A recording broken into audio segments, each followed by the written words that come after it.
Bueno, mi profesor de la primaria, de quien yo tengo plena conciencia allá por el año 68 y 69, cuando yo era un estudiante de cuarto grado en la Escuela Urbana Mixta Emilia Mercher de la ciudad de Quezaltepeque. A él le recordábamos en esa época, ya para el año 69, como uno de los educadores responsables de preparar los simulacros. Hay que recordar que entramos a la guerra con Honduras, esa mal llamada guerra del fútbol, y se temía que pudiesen existir bombardeos. El profesor Sánchez Serén, en ese momento para nosotros, todos los alumnos, don Chamba, era uno de los que nos hacían estas labores de simulacro, de cómo evacuar el centro escolar bajo condiciones de riesgo. Posteriormente él se convierte, cuando yo ya llego al sexto grado, en el año de 1972, recién había pasado la huelga magisterial de los años del 1971, ya ahí yo tuve plena conciencia que él era un dirigente magisterial porque en tanto hijo de maestra, acompañé en varias oportunidades a mi madre al tercer ciclo, José María Peralta Lagos, que era la escuela sede de la huelga del Magisterio Nacional del año 71. Y entonces ahí ocasionalmente ya lo veíamos en una condición de liderazgo, dando indicaciones, y por rato no lo veíamos. Para nosotros un poco difícil era ver cómo él efectivamente era el maestro considerado por todo el alumnado de esa pequeña escuela, de la Emilia Mercher, como siendo el profesor del sexto grado, era como el de mayor preparación académica. Realmente él nos acompañaba los días de educación física, dependiendo del área que se estuviese trabajando. Viajábamos hacia el balneario de La Toma para recibir natación, íbamos hacia la cancha oficial para las pruebas o para las clases de atletismo, para las prácticas de fútbol, para las prácticas de softball, que en aquel entonces se nos brindaba por un solo personaje. Y don Chamba nos acompañaba y era el encargado de mantener la disciplina en esas salidas del centro escolar hacia los espacios deportivos, pero también en las salidas hacia actividades extracurriculares que eran de paseo para nosotros y que hoy, ya desde la visión de educador, entiendo que estaba desarrollando también un enfoque de redescubrir la naturaleza para el alumnado, pero para nosotros eran unas actividades recreativas eminentemente. Y la labor principal de don Chamba era mantener la disciplina y la cordura de ese grupo de estudiantes sumamente inquietos en esos viajes por el campo, hacia el Cerrito, hacia el Salto u otros espacios. Fundamentalmente La Toma se convertía no solo en una práctica deportiva, se convertía en un paseo permanente. Entonces, en ese momento específico de tu vida, la figura de don Chamba en la escuela era la de un profesor muy comprometido con sus niños, que profesaba mucho cariño hacia el alumnado. Sin duda alguna ya estaba consciente que lo fundamental para poder educar era amar al alumnado, eso era evidente en él. Pero por mi condición de hijo de educadora, que había participado en la huelga de un año antes, cuando en el 72 ocasionalmente él no nos acompañaba en las actividades educativas, ya habíamos algunos que decíamos, es que anda con las actividades de Andes, la organización magisterial a la que él se vinculó, primero de manera local, después fue dirigente departamental y terminó siendo un dirigente nacional. Recuerdo experiencias de todo el mundo. Yo viví esa etapa, decir, ya vamos a llegar a sexto grado para que don Chamba nos dé clases. Ahí estudió también su hijo, Chambita, en la guerra usó el nombre de Luis, fue un alumno de la escuela. Mi madre le dio clases a Luis. Mi hermana, sus amigas, yo les escuchaba cuando ellas comentaban que ya vamos a llegar a sexto grado, y eran unas alumnas de segundo y tercer grado, y ya vamos a llegar a sexto para que don Chamba nos dé clases. Situación que ya no pudieron vivir, porque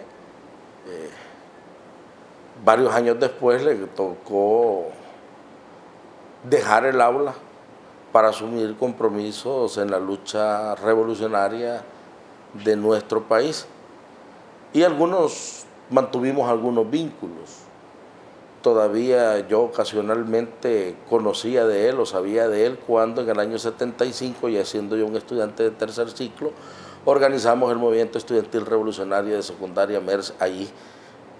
Hoy digo yo la ciudad de Quejaltepeque, pero tú tienes razón, en un pueblo muy pintoresco que descansa al norte de las laderas del volcán de San Salvador. Ahí en ese pueblo pues tuvimos la oportunidad de conocerlo como persona, como deportista. También jugaba fútbol y claro, que éramos sus alumnos, nos sentíamos muy orgullosos de verlo siguiendo el cuero ahí en las canchas de fútbol de la comunidad. Es una inspiración porque lo discutíamos en familia, es un ejemplo de consistencia, de honradez y de compromiso. No es fácil ser consistentes, es decir lo que piensas y hacer lo que dices. Yo estoy convencido de que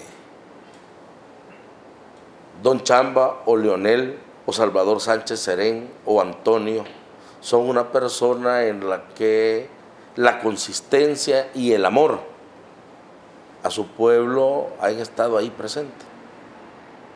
Por eso muchos lo consideramos un ejemplo y además una fuente de compromiso y de fidelidad a los principios revolucionarios que inspiraron al FMLN, como lo dijera Chafí, que es una oportunidad a verse obligados a hacer una guerra para conquistar una paz que le dé dignidad a las y a los salvadoreños. Bueno, sin duda alguna, tiene un profundo amor a la profesión docente y a quienes la ejercen. Yo fui propuesto por una organización magisterial para ser considerado como director del Instituto Salvadoreño de Bienestar Magisterial. Él asumió la propuesta y a su vez la trasladó al presidente. Yo lo que veo ahí, cuando hablo del tremendo amor, es que, en primer lugar, se compromete con una muy legítima aspiración de más de 8.000 educadores que laboraban en el programa Educo, estabilidad laboral. Él se compromete, como también se compromete el gobierno, el presidente y 8.000 educadores, más de 8.000 educadores, que año con año tenían que verse en riesgo la posibilidad de tener trabajo el año subsiguiente, obtienen estabilidad laboral. A mí me parece que eso habla mucho del aprecio hacia la profesión y hacia las personas que lo ejercen. Por razones de que debía de hacerse un estudio actuarial en la institución y considerar la sostenibilidad financiera, hubo una encuesta del PNUD sobre qué se invertía por parte del Ministerio de Educación en aspectos de seguridad social para el magisterio. Y yo le pedí una reunión y le comentaba que a lo mejor deberíamos de ver más adelante modificar algunas de las condiciones, tal cual la ley del instituto hoy lo dice.